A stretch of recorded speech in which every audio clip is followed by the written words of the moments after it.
Most people who grew up in the 1960s and 1970s have some kind of memory of staying in a caravan. Even today, the orange, brown and green hues of those caravans cause us to remember that era with a certain warmth and familiarity. Pretty much everyone can recognise the Sprite name. They were the largest caravan manufacturer that Britain has ever seen before or since. Their designs remain iconic and instantly recognisable over half a century later. Hi, I'm Cameron from NotAnotherWhiteBox, the channel that brings you all that's cool, quirky and unusual in the caravan world. Today's video is probably the most personal and significant story that I will probably ever tell on this channel. It's the story of how one caravan in particular single-handedly inspired my whole interest in classic caravans. It was a 1966 Sprite 400 that my grandparents bought in the early 1970s. And although they kept it for over 20 years, they sold it just before I was born.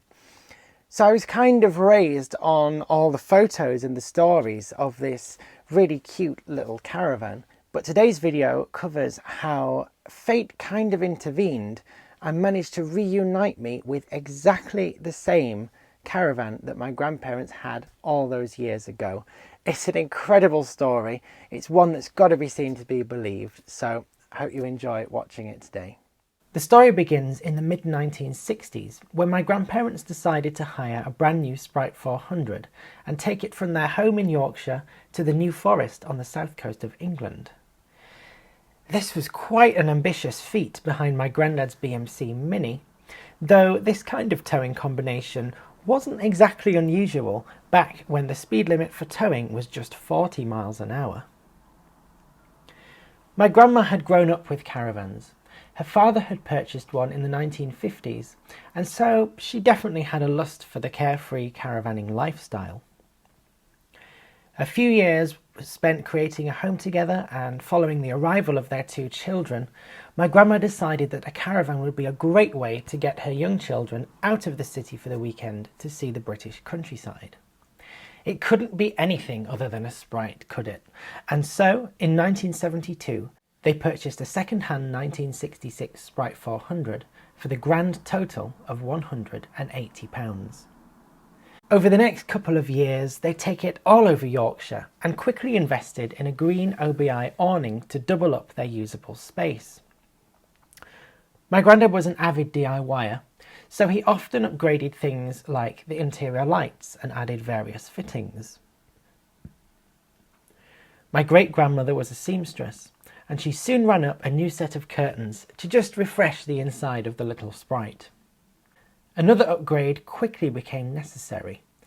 My granddad's Morris 1100 proved to be absolutely gutless when towing the Sprite, and it eventually failed to proceed up a hill in North Yorkshire.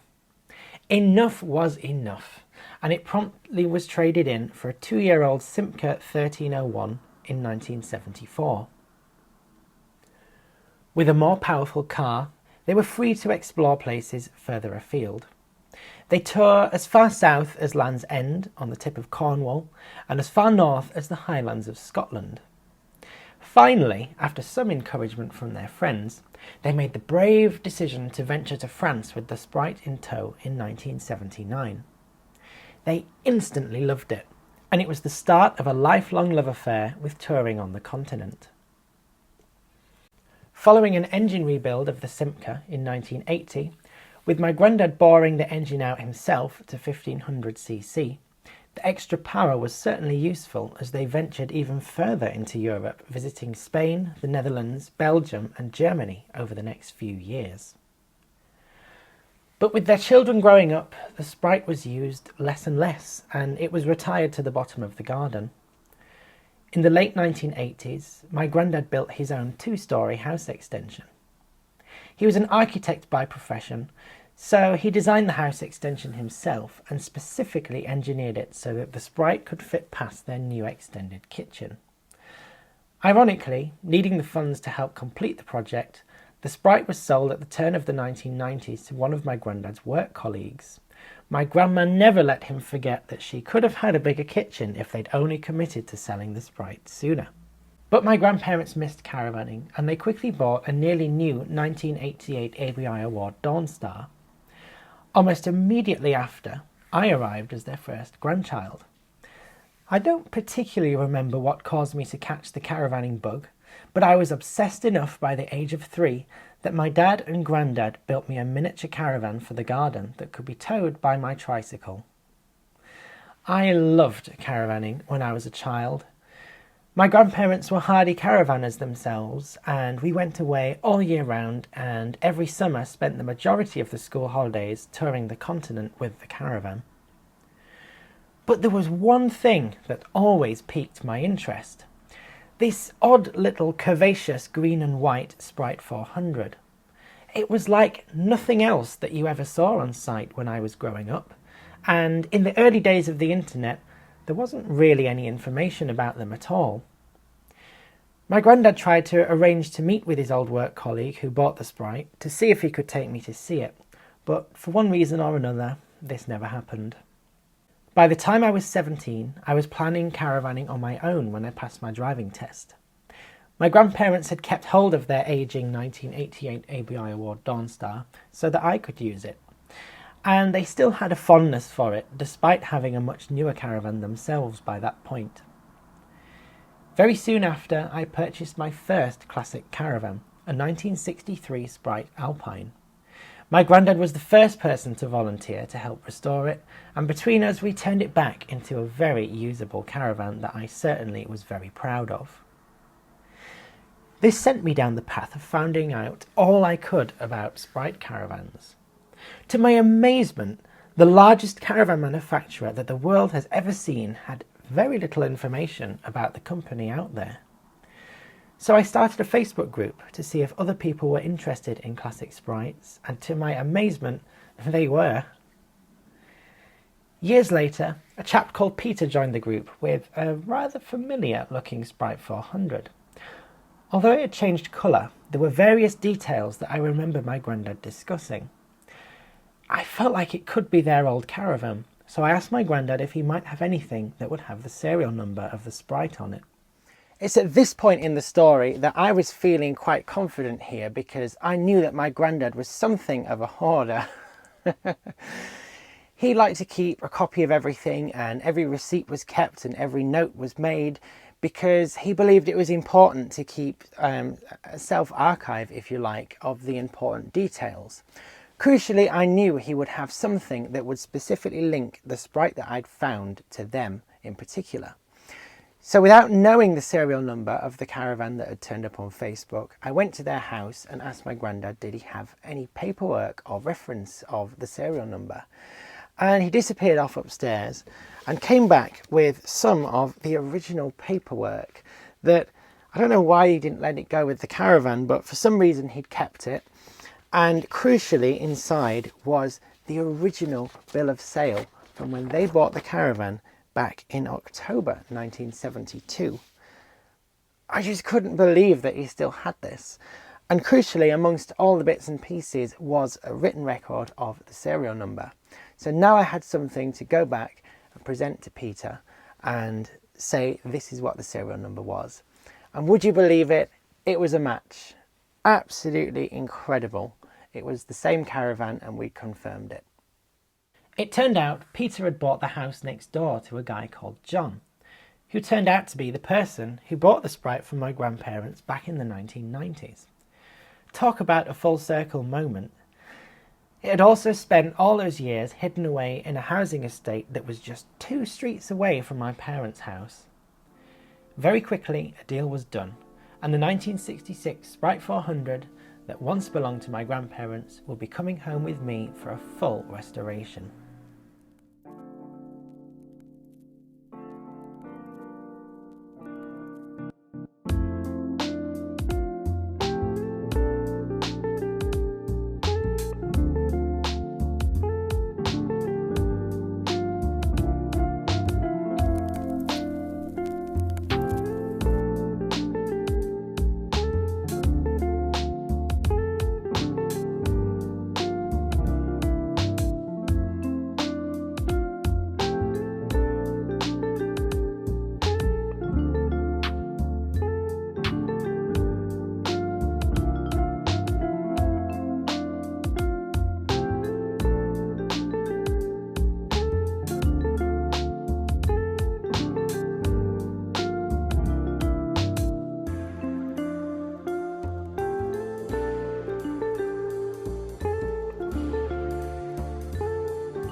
Now the really nice thing for me was on the day I picked it up, I did take it straight to my grandparents' house, and my grandparents got to see it. Now of course it changed colour, it wasn't how they remembered it, the upholstery was different, the colour of the outside was different, and it wasn't in the best condition. My granddad had started to have the signs of dementia by this point and had become quite withdrawn, and he was kind of looking around the caravan like it was any other classic caravan that I'd shown him over the years. And there was kind of this tipping point where we'd been looking through all the little things, and he started to remember the things that he'd done to the caravan all those years ago. And there's this little light bulb moment where my granddad realised it was the same caravan. And it, you know, he was so pleased with that because he'd spent a long time sort of pushing to find out if it was still out there, and he just loved anything like this. And I'm just so glad that I got to take it to see him, and he got to see it, because sadly a year or so later, before I'd finished restoring it, he passed away, and it was a little bit, to me it was a bit sudden and unexpected. And I just decided that's it, to work through this, I'm going to finish the caravan, and I did. And I just took great comfort in it, sanding things down and making it how my granddad had taught me to do things on that first Sprite all those years ago, using all those lessons that he'd taught me about DIY and caravan maintenance. And it just took on, even though I'd never physically seen this Sprite 400 in person, it took on a whole new meaning to me and became a lot more personal, and I just absolutely loved it. And naturally, when it was finished, I had to reunite my grandma and my dad and my auntie with it, so they could see it and reminisce about all their old times in it together. It was a really interesting day where we sat and laughed about all the little stories of the Sprite from over the years, and we sat and talked about all the adventures that they'd had, and just how the caravan had been such a key part of their upbringing, and how it had enabled them to see so much of the world. How this caravan single-handedly was responsible for so many of their family adventures and happy memories. And that's what I just loved about it. And to me, that's what caravanning means. That's what it's all about. It's making those memories. It's getting to see the world. And it's having those stories to tell and those memories to look back on. My dad and auntie grew up in the 70s, when typically not many people had much money, and certainly not many of their friends at school experienced anywhere near the level of adventures that they had. And it's all thanks to this little caravan. So I'm so pleased that I was able to find it again. I'm so happy to have it back. But it's just a wonderful piece of family history that means so much to me, and I absolutely love it. So there we have it. It's a miraculous discovery, and it's now a family heirloom that I shall absolutely treasure forever. I just love this caravan. It's so cozy and homely, and it has such a great character to it. It's just the most amazing thing that I've been able to find, and something that I am so grateful to have. And really, I guess none of this would have been possible without my grandparents, and the way that they kept the story alive, and how they kept the interest up in what was just an old caravan when they had it.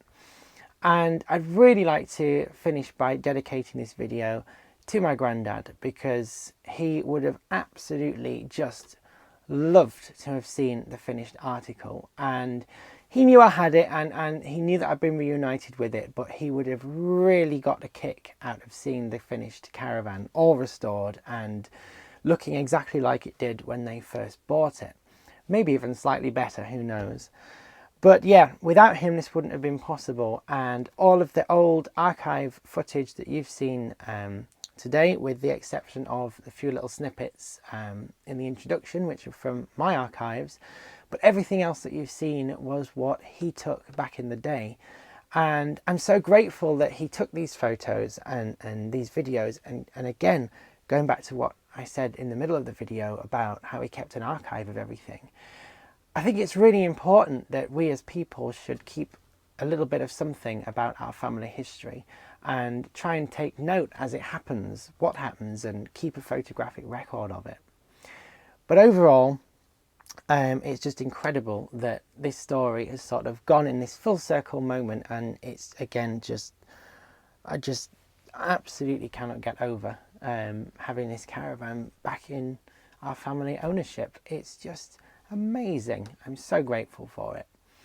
If you've enjoyed today's video, there's quite a few things from this video that you can check out. My Classic Sprite Caravans official is on Facebook, and a link to that is in the description below.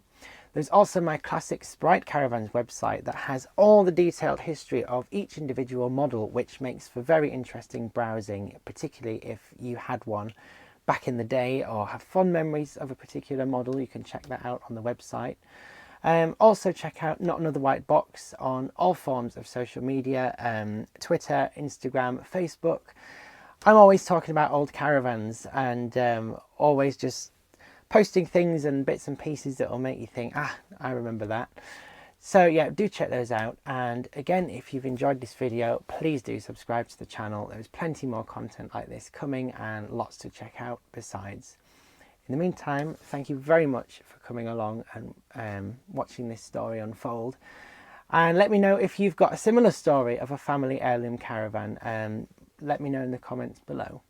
But thank you very much for watching, and I'll see you again next time.